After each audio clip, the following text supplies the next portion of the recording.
Hello everyone and welcome back to another AFK journey video. In this video we're going to be talking about Lily May in the King Croaker Dream Realm boss, because just like yesterday in Skyclops, she's also doing really well in the King Croaker boss. So just to recap, yesterday they did make a fix of Lily May's exclusive equipment that if you upgrade it to plus 10, it will not cause any reduced damage as it was before. So basically you're safe to get her up to plus 10 now. It should only increase your damage in the Dream Realm bosses. But I managed to get a roundabout Worcester's score with my team as well, and that put me pretty safely in the top 20 of the district. And Lily May is a part of the top scoring record we have, but it wasn't actually a part of the top overall team, which I think included like Taylene, Freestro, a bunch of different Celestial Hypogean heroes.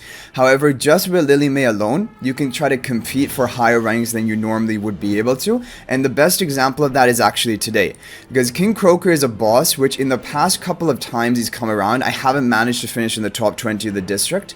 He is one of the only ones where I can't compete for that, and that is because there are a lot of good options which I haven't built up for King Croaker, like Freestro, Ludovic, Taylene. I have none of those built up on my account, and as you can see, a lot of the leaderboards are dominated by those different combination of heroes. But now with Lily May becoming so powerful, even for King Croaker being the best damage dealer option, if we take a look at Worcester's score, because mine actually, we're running a team without any Celestial Hypogean other than Rainier at Mythic Plus, Lily May is getting almost 20 billion damage. She is a key damage dealer of this team comp, and Odie is kind of the secondary damage dealer in this team. And if you have Lily May built up, it can allow you to compete for the top ranks again. Like previously, like I mentioned, we were never top 20 of the district for King Croaker, but now if we take a look at our rankings, we are ranked 4 for our server, and if we looked at the district ranking, we are ranked 14. Maybe we won't be able to get top 20, but I think we have a pretty good chance here, because basically, just by having Lily May built up, you can compete with some teams that only have Freestro, for example. Now, if they have Ludovic and Freestro both, then it becomes difficult, or Lily May on top of all of that. But I think there is even potential for you to win there. But definitely, as you can see, Freestro, Ludovic do really well in the King Croaker boss, and yeah. So this is a good reason that you can just build Lily May on your account. Not only is she good as a counter for Iron and other impactful ultimates in Arena and PvP, she is also very good for Dream Realm so far. Yesterday being a part of one of the top scoring teams, and then even in King Croaker, if you don't have, like for example, and even if you have Freestro or Ludovic, True Fighter used a team with Lily May on top of both of them, and then got a really high 45 billion damage score. So Lily May is going to be great for you in the King Croaker boss as well as the Skyclops boss, and we're going to have to wait and see. I do think she could even potentially be used in Necrodraken because she has that mobility in her kit. It should counter the boss's abilities, and we're going to just wait and see about that. But let's do some runs, because I think with amazing RNG, potentially I could get an even higher score, but I think we got pretty lucky to get the score that we did get. And I'll just copy the formation of Maxi. I'm using the same team as Maxi here. Okay, so how does Lily May contribute so much damage? It's mainly because of her ability that gives her additional true damage on her normal attacks or her Rainstorm Ballet attacks.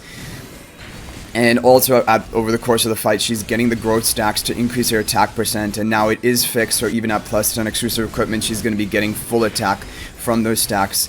And yeah.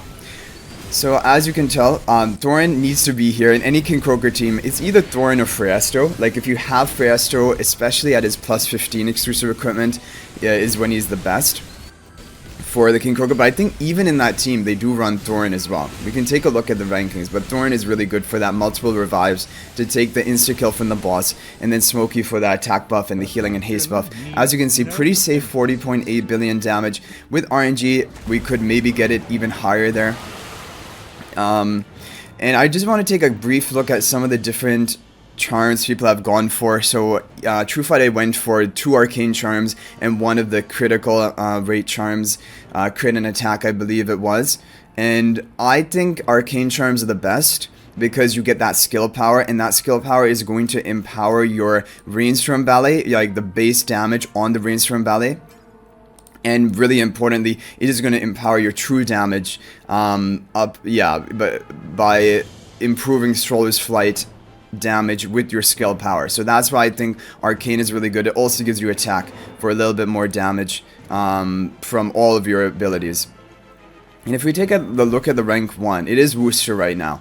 And Worcester's running a team with Taylene as well. Taylene also does really well in the King Croaker boss. Taylene, Ludovic, Freesto. So that is really the thing. Like, so even if you don't have those heroes built up, but you decided to rate up recruit for Lily May, that can give you the edge you need to maybe get that top 10 ranking for your server, and maybe even top 20 for district, depending on how competitive it is. We're going to have to wait and see whether I'm going to be able to hold that or not, but overall I'm just really impressed by Lily May. I think that she is a really good viable option for the Dream Realm, and even if her only major use is the Dream Realm and you don't like her that much in PvP, still that is a reason that you might want to recruit for her, because having that competitive edge in the Dream Realm will allow you to earn more temporal essences over the entire time that you play the game, and you really want those temporal essences to upgrade your heroes and to get stronger.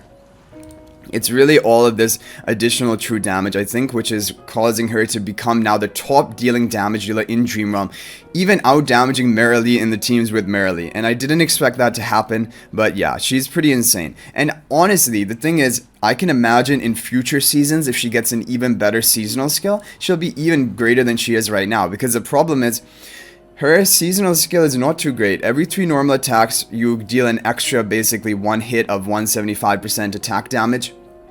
This is not going to have true damage or anything like that. Maybe because she has penetration in a kit, it'll have a little bit more value than like another hero having this, but I don't think this is the strongest example of a seasonal skill. There are a lot better seasonal skill options which could make her even more powerful.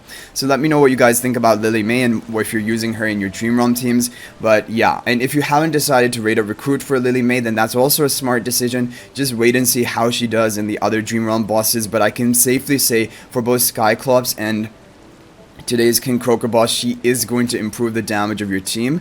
Maybe not for Lone Gaze and Alpha Bear. I don't think she did amazingly in those 2 bosses, and even though she was used sometimes, I think there are other options which can almost compete with her in those 2 areas, because really Lone Gaze and Alpha Bear I consider in a different sort of category to the other 4 main Dream Realm bosses, because those 2, survivability can sometimes be the issue.